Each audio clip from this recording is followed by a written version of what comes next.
Tu vois, ce moment où tu essayes de faire quelque chose, et puis qu'il n'y a rien qui va, ça marche pas, mais t'essayes quand même. C'est ce que je suis en train de faire avec cette vidéo. Il y a à peu près 5 fois que j'essaie de la tourner, j'y arrive pas, certainement dû à mon humeur du moment, mais également parce que j'ai tourné déjà cette vidéo tout à l'heure, et que comme j'ai un peu la tête à l'envers, j'ai totalement oublié d'allumer mon micro. Pourtant, elle était bien cette critique, putain, tu l'aurais entendu. Franchement, je trouvais que j'ai jamais été aussi bon. Bon, malheureusement, bah, tu l'entendras pas, et bah, tu entendras bah, ça. Mais euh, pour m'encourager, s'il vous plaît, laissez un petit like et un petit commentaire dans la vidéo pour me dire ce que vous avez pensé du film Les Gardiens de la Galaxie, volume 3, parce que c'est de ça que nous allons parler aujourd'hui.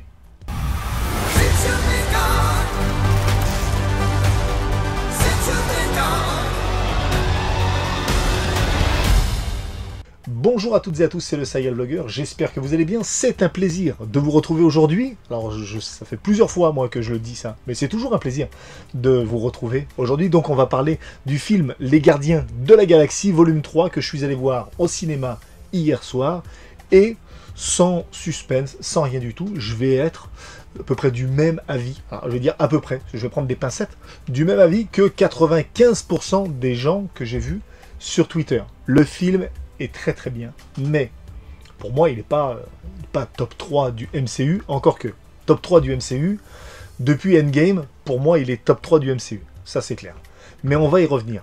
Pour ce qui concerne la critique et la vidéo, il n'y aura pas de spoiler, jusqu'à temps que je le dise, il y aura une petite partie spoiler, parce qu'il y a 2-3 détails et 2-3 éléments sur lesquels je voudrais revenir un petit peu plus, mais pour l'instant, il n'y a pas de spoiler. On va parler vite fait de quelques petites bricoles, la vidéo sera pas très longue. Je voudrais revenir sur les acteurs, la musique, la réalisation, l'idée et tout ça. Et bref, on va y revenir.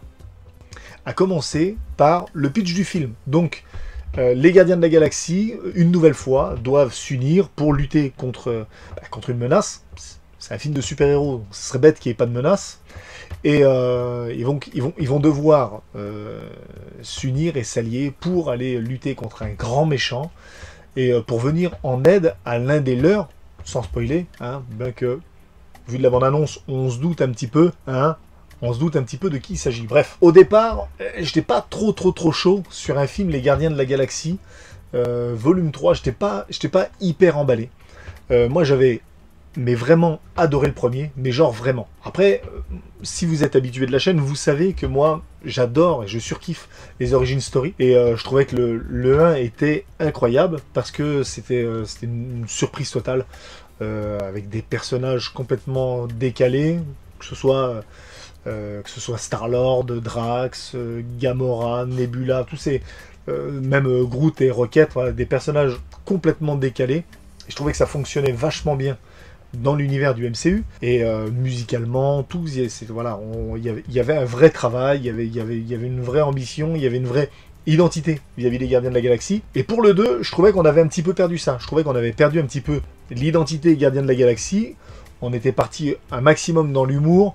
C'était trop caricatural en ce qui me concerne. Je trouvais voilà, la relation entre Mantis et Drax, je trouvais que c'était un petit peu trop surjoué, un petit peu trop en fait, c'était too much. La musique, j'avais plus l'impression qu'elle était là parce que ça avait fonctionné dans le premier, donc dans le deuxième, il fallait obligatoirement mettre de la musique. Et bref, je trouvais que voilà, tout ce qui avait fonctionné dans le premier, on avait voulu le prendre pour le mettre dans le deuxième, et moi ça m'avait pas plus que ça. J'avais même trouvé ça long et chiant, et pour moi le 2 était pas bien. Je sais qu'il y a beaucoup de gens qui adorent le 2, qui le trouve meilleur même que le premier. Pour moi, la vraie surprise, elle était dans les Gardiens de la Galaxie 1 et pas sur le 2. Donc, j'avais énormément de peur vis-à-vis du 3, et j'avais en même temps beaucoup d'attentes, parce que j'avais vraiment envie, voilà, que les films rattrapent le tir. Surtout qu'il y a eu plein d'éléments avec le départ de James Gunn de Disney, puis après il a été rappelé, revenu, il a été soutenu par les acteurs. Et donc, voilà, je me suis dit, si les acteurs soutiennent, il y a quand même de fortes chances pour que les acteurs soient impliqués, et donc fassent quelque chose de super intéressant, et c'est le cas. J'ai trouvé les acteurs très impliqués, en tout cas en ce qui concerne les Gardiens de la Galaxie, donc l'équipe de base. En ce qui concerne la réalisation, le travail est plus que bien fait. Voilà, James Gunn a réussi le pari, a réussi à faire quelque chose à la fois d'habituel vis-à-vis du MCU, donc on reprend des éléments qu'on connaît, on revoit certains personnages, on revoit certains visuels qu'on a l'habitude de voir, mais il y a un travail qui a été fait, il y a même une magnifique scène en plan séquence qui a été produite, il y a plein de petites idées de réalisation où l'arrière-plan est très parlant. Beaucoup de choses, il se passe beaucoup de choses à l'arrière-plan et c'est très sympa à regarder, ça passe très très bien et ben ça change, j'ai envie de dire. Et même la première chose que j'ai envie de dire, j'en parlais tout à l'heure à NCK de la Nick Nakama sur Twitter, moi ça me fait du bien de voir un film de super-héros. Je crois même que c'est depuis Avengers Endgame, c'est le premier programme super-héroïque qu'on voit depuis Endgame. Parce que même s'il y a eu des très très bons programmes, je pense notamment à Falcon and the Winter Soldier, pour moi la série était très très bien par rapport à ce qu'elle raconte, vis-à-vis du racisme déjà, vis-à-vis de l'intégration. La série était hyper bien à ce niveau-là, puis même sur la passation et l'héritage, on l'a vu notamment avec Isaiah Bradley et Sam Wilson qui accepte à la fin de devenir Captain America. On a eu une très très bonne série WandaVision, mais pour le coup, en termes super-héroïques, ben, ça m'a manqué un petit peu de super-héroïque. Le combat final était quand même pas mal bâclé, même si c'était très bien et que ça fait le taf. La fin était un petit peu bâclée. Loki, voilà, c'est Loki quoi. La série était très bien, c'était bien réalisé, tout, il n'y a pas de problème, mais c'était pas super-héroïque. Moi, dans un truc de super-héros, je veux voir des super-héros. Et alors dans les films, j'en parle même pas. Moi, Thor, Love and Thunder, pour moi, c'était nul, mais nul. Voilà, c'était nul. Shang-Chi, c'était pas mal, mais ça manquait de super-héroïsme. C'est-à-dire qu'on voit, il se bat, effectivement, il y a des super-pouvoirs, tout ça, il y a des belles bastons, mais ça manque de super-héros. Bon, Black Widow, j'en parle pas. Eternals aussi, c'est pareil, le film était bien, on a vu des gens avec des super pouvoirs, mais j'ai pas vu d'attitude super héroïque. Et pas ils sauvent le monde contre qui, ils se battent sur une plage, bon bah voilà. Le film est bien, et je ne remets pas du tout en question la réalisation, ni les acteurs, ni quoi, mais moi, dans ce que je veux voir, dans un film de super-héros, c'est ce que j'ai vu dans Les Gardiens de la Galaxie. Je veux voir un film de super-héros où les gens se mettent en danger pour sauver des vies, où les gens hésitent pas, voilà, à se retrousser les manches et à aller au charbon. Je veux voir ça, je veux voir ce que j'ai vu dans Les Gardiens de la Galaxie. Et puis je veux les voir interagir comme ils ont agi là. C'est une équipe, je veux les voir en équipe. Tout était incroyable. Je parlais des personnages tout à l'heure, et il y a un autre personnage qui est encore plus mis en avant dans ce troisième volume, c'est la musique. Quand on voit qu'il se passe leur lecteur MP3 là, qui se le passent de main en main, ils l'ont tous chacun leur tour, et on voit que voilà, la musique, là pour le coup, elle n'est pas là juste parce que ça avait marché dans les deux premiers. La musique est partie intégrante des Gardiens de la Galaxie. Voilà. S'il y a un nouveau personnage des Gardiens de la Galaxie, c'est la musique. Ce film est une réussite avec, malgré tout, quelques défauts. Il y a quand même quelques défauts, et je vais être obligé d'en parler en partie spoiler aussi. Ça va faire beaucoup de choses à parler en partie spoiler, mais on n'attend plus, on y va en partie spoiler. Écoutez, si vous n'avez pas vu le film, je peux que vous conseiller d'y aller le voir.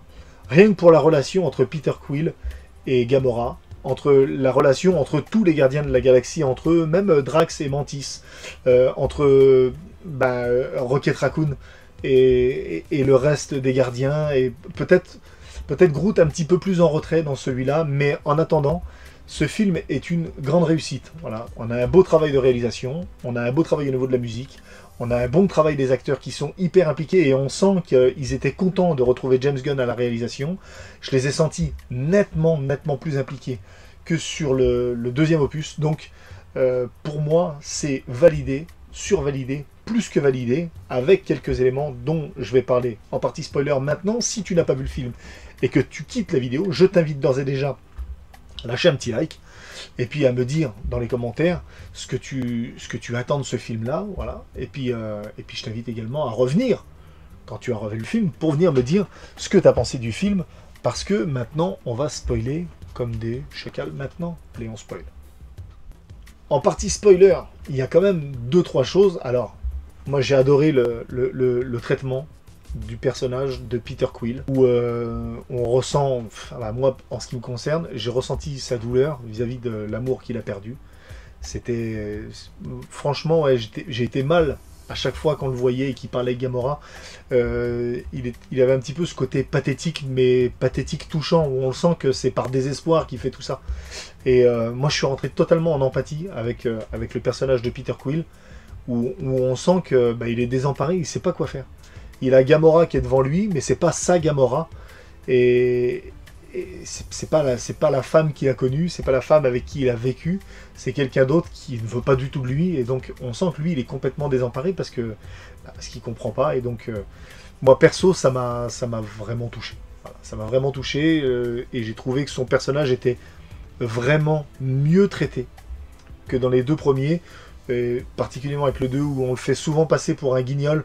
Là dans celui-là, on a un gardien de la galaxie, on a un Peter Quill qui certes fait des blagues, fait tout ça, mais on a quelqu'un de touchant, quelqu'un de blessé, quelqu'un de torturé, quelqu'un de... On dit souvent que James Gunn c'est quelqu'un qui aime mettre en avant les losers magnifiques. Là, c'est pas un loser dans ce film-là. C'est juste un gars qui est complètement paumé et qui sait pas quoi faire pour se faire aimer en fait. C'est d'ailleurs un peu le cas pour tous les gardiens de la galaxie. On sent qu'ils sont tous en mal d'amour, ils ont tous un besoin d'affection. Le film se termine, on n'a qu'une envie, c'est de leur faire des gros câlins parce que on sent que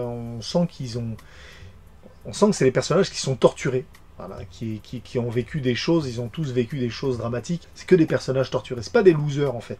C'est vraiment des gars qui ont morflé. Et on sent qu'ils essayent de faire le bien, pas parce que ça leur permet de se sentir mieux ou tout ça. En fait, ils essayent de faire le bien pour qu'on les aime. C'est ce que j'ai beaucoup aimé dans ce film-là.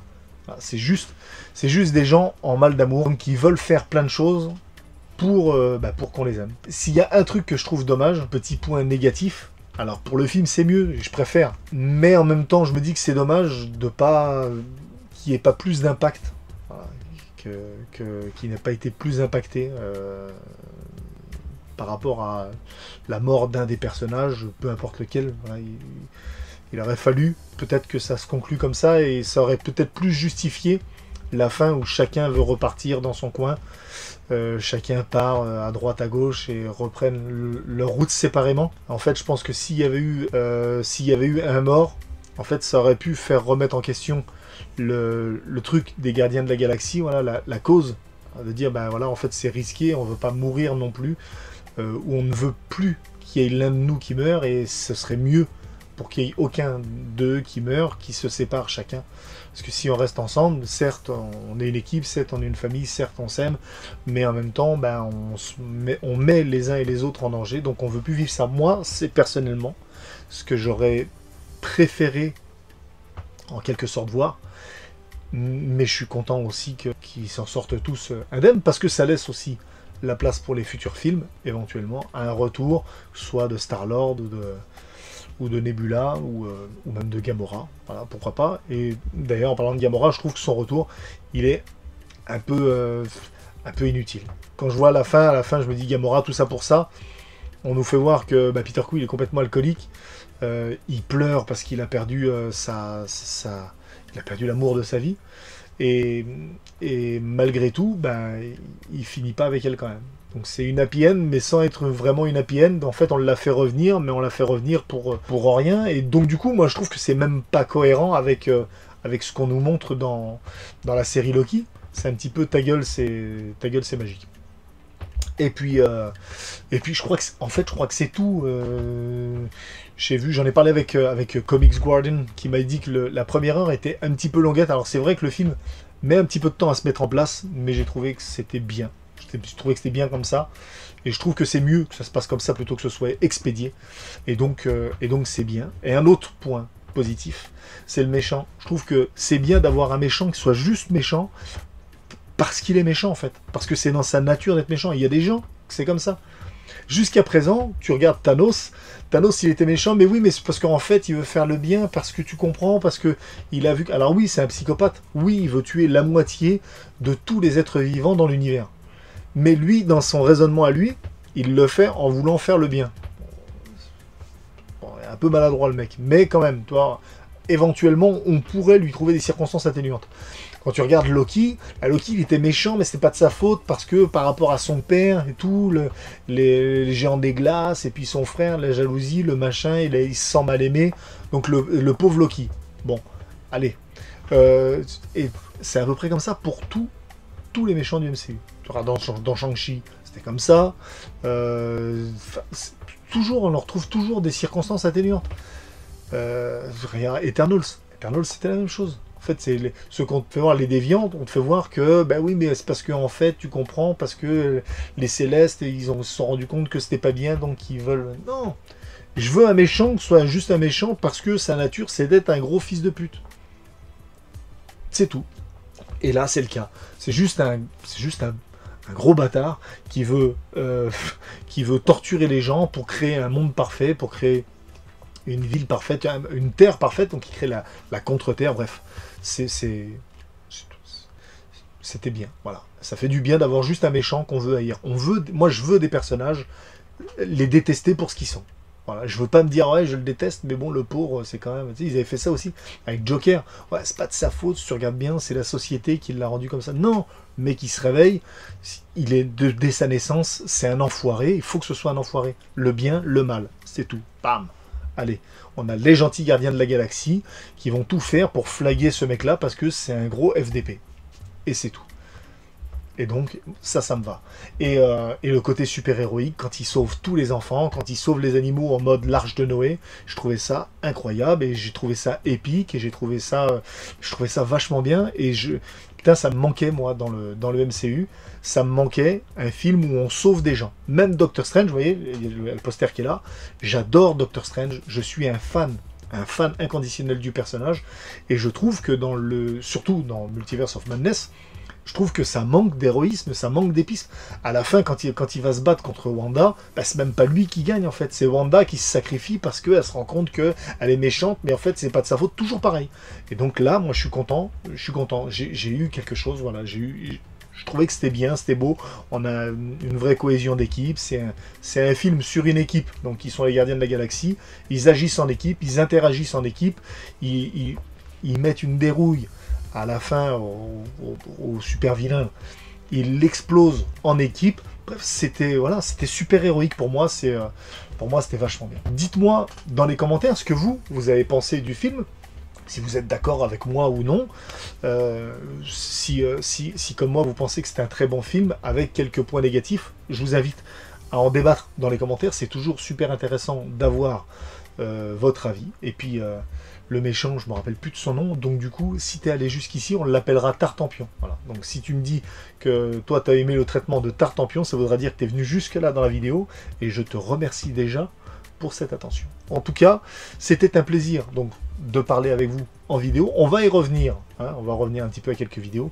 Mon emploi du temps se libère quelque peu. Je vais avoir les idées un peu plus attachées à ma chaîne YouTube depuis quelques temps. J'avais pas eu forcément beaucoup de temps pour ça, mais je vais essayer de dégager du temps parce que c'est toujours un exutoire et toujours plaisant de pouvoir parler de ce qu'on aime et de sa passion. Et moi, j'adore Marvel, j'adore les comics, j'adore les super-héros. Et tant qu'il y aura des films de super-héros au cinéma, il y aura un serial vlogger qui fera des vidéos. Et la prochaine vidéo, d'ailleurs, arrivera très prochainement dans le courant du mois. On va avoir Across the Spider-Verse, on va avoir The Flash qui va arriver dans le mois prochain. On n'est pas en manque de produits super-héroïques, donc il va y avoir quelques vidéos, mais pas que. Il va y avoir Fast and Furious 10 qui va arriver, que j'attends beaucoup aussi. Je ne parle même pas de Mission Impossible en juillet. Bref, on va avoir de quoi faire, donc on va se régaler ensemble. C'était le Serial Vlogger qui vous dit à très vite pour une prochaine vidéo. Je vous embrasse. Ciao.